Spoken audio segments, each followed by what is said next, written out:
L'univers est fascinant.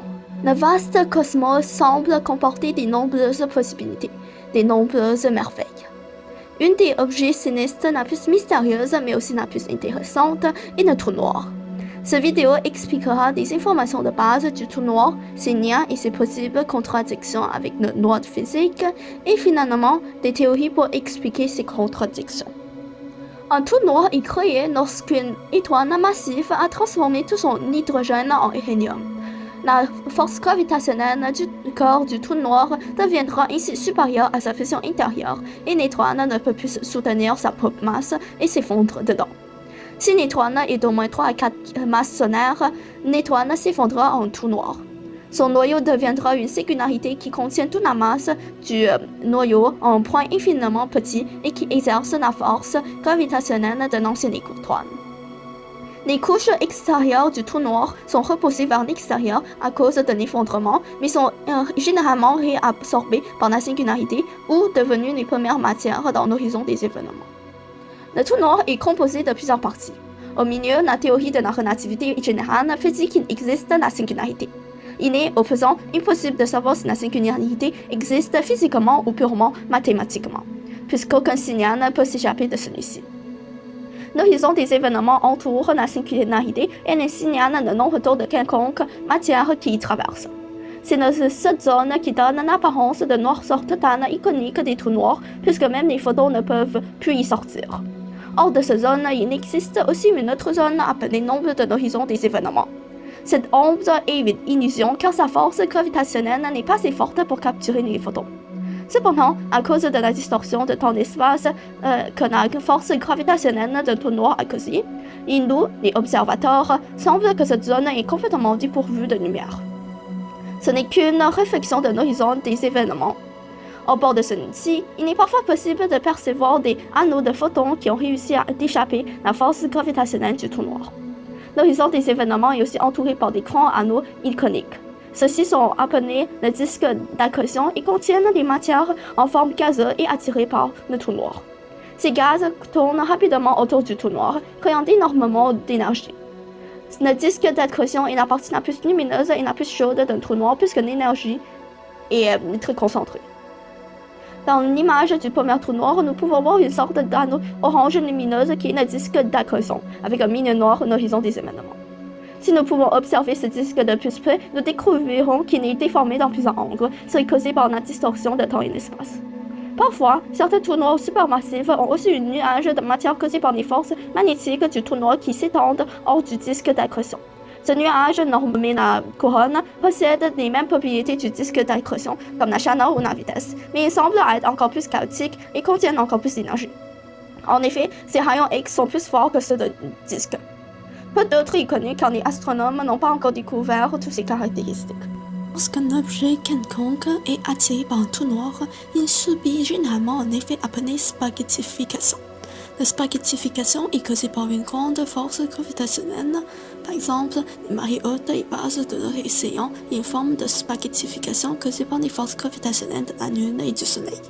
Pour un objet attiré par la singularité, cela signifie un allongement vers le centre du trou noir. L'objet est tiré en des longs filaments d'où provient le nom de spaghettification. Il existe deux principales sortes de trous noirs, déterminés par la masse d'une étoile initiale avant l'effondrement. Le plus commun est nommé le trou noir stellaire. Il est environ 5 à 10 fois la masse du Soleil généralement. Mais de nouveaux trous noirs peuvent avoir une masse plus petite, le minimum étant 3 masses solaires. Il est si commun que juste dans la Voie lactée, les scientifiques estiment qu'il existe des millions de trous noirs d'au moins 10 fois la masse du Soleil. Ces trous noirs peuvent continuer à amasser de la masse en englobant des objets cosmiques ou en se fusionnant avec les autres trous noirs. L'autre extrême des trous noirs sont les trous noirs supermassifs. Ces trous noirs peuvent avoir une masse équivalente à des dizaines de milliers de la masse du Soleil jusqu'à des billions de ceux-ci. Ils sont incroyablement immenses et ont une force gravitationnelle supérieure à tous les autres objets stellaires. Les astronomes ont pu observer et découvrir un trou noir supermassif au centre de la Voie lactée, qu'ils ont nommé Sagittarius A. Sagittarius A a une masse équivalente à environ 2 à 4 millions de la masse du Soleil. Les scientifiques ont aussi découvert, au centre des autres galaxies, d'autres trous noirs supermassifs. Les énonces ont soupçonné que toutes les galaxies soient formées par la force gravitationnelle d'un trou noir supermassif. Cependant, il existe réellement des galaxies sans trou noir comme leur centre. Ces galaxies sont généralement très petites et sont surnommées les galaxies naines. Les scientifiques soupçonnent qu'il existe une sorte d'intermédiaire entre le trou noir stellaire et le trou noir supermassif, puisque la transformation d'un trou noir stellaire en trou noir supermassif n'est pas instantanée. Cependant, ils ont de la misère à trouver des réels exemples pour démontrer ce phénomène. Il existe des candidats, mais ces candidats ne sont pas idéaux. Il est possible qu'immédiatement après le Big Bang, les poches de matière réchauffée ont été sous une pression si immense que les trous noirs de toute masse sont créés. Leur formation ne nécessite pas l'effondrement d'une étoile immense, la pression étant assez haute pour créer une singularité. Ces trous noirs-ci, appelés primordiaux, peuvent donc avoir une masse de 100 000 fois plus petite qu'une plume et de 100 000 fois plus grande que le sun du Soleil. Malheureusement, jusqu'à aujourd'hui, aucune preuve n'a été trouvée, mais il est complètement possible que la majorité de ces trous noirs primordiaux ont juste évaporé et que cela est la raison derrière le manque de traces. Les trous noirs plus massifs prendront plus de temps à évaporer, donc les astronomes espèrent en trouver dans le vaste cosmos. La singularité d'un trou noir est un point infiniment petit contenant toute la masse du trou noir et situé au centre de celui-ci. Tous les lois de la physique y sont inutiles. En effet, si un point est infiniment petit, il a essentiellement un volume de zéro et a donc une densité qui est infiniment grande. Pourtant, le noir actuel de physique nous donne des réponses inutiles face au concept de quantité comme l'infini. Par exemple, en appliquant la théorie de la relativité générale aux singularités, nous obtenons des infinis qui ne nous aident pas à définir ces singularités. Cependant, celui-ci a éclaté, puisqu'au niveau de la singularité, dans un monde extrêmement petit, il existe des nouvelles théories et des nouveaux noirs, tous démontrés par les quantiques. La théorie des quanta s'applique uniquement aux atomes et à ses composantes. Certains de ces noirs sembleront farfelus à notre perception, mais ces phénomènes ont été prouvés par des calculs mathématiques et par des observations faites dans des laboratoires.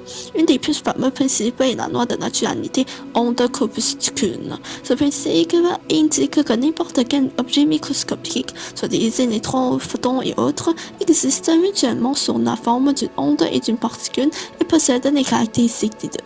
Il est impossible que cela se reproduise dans une perspective plus grande que celle des quantiques, comme il est impossible que l'eau soit à la fois gazeuse et solide. Bref, il est tout à fait possible que dans le futur, une nouvelle théorie en lien avec la gravité quantique soit développée et soit utilisée pour décrire les trous noirs sans utiliser des singularités.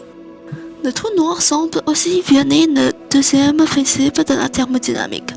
La deuxième loi de la thermodynamique décrit les limites du transfert de la chaleur. Cette idée peut créer plusieurs déclarations, mais un en particulier est intéressant.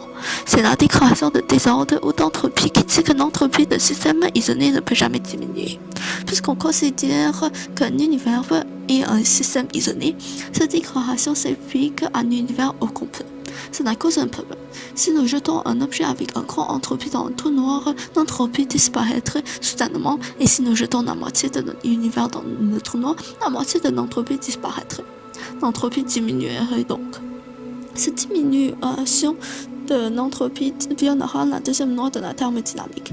Ainsi, plusieurs propositions ont été créées pour essayer d'expliquer ce phénomène.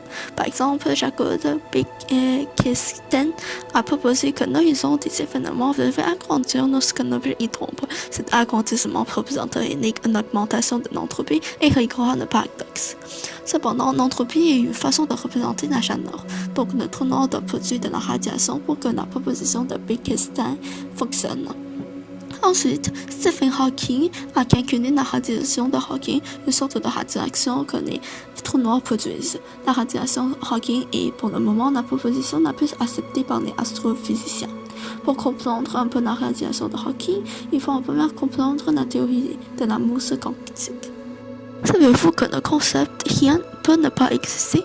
En effet, selon la théorie de la mousse quantique, même si les scientifiques enlèvent toute particule de système isolé et le refroidissent au zéro absolu, ce système dépourvu d'énergie et de matière ne serait pas complètement vide. Ceci est causé par le principe d'incertitude, une loi de la mécanique quantique. Une des déclarations de ce loi est qu'il est impossible d'obtenir des mesures exactes d'énergie et que plus le temps de mesure est court, plus la mesure serait impossible. Par exemple, si on essaie de mesurer dans un temps infiniment proche de zéro, notre mesure serait infiniment impossible. Donc, si nous mesurons le système isolé complètement vide, nous n'obtiendrons jamais zéro.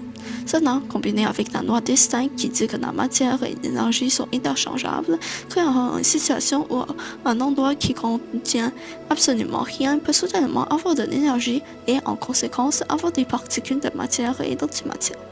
Ainsi, au niveau de quanta, l'espace vide n'est pas vide, mais est rempli de petites particules. Ces particules apparaissent sous la forme d'une paire de matière, antimatière et s'anéantissent rapidement.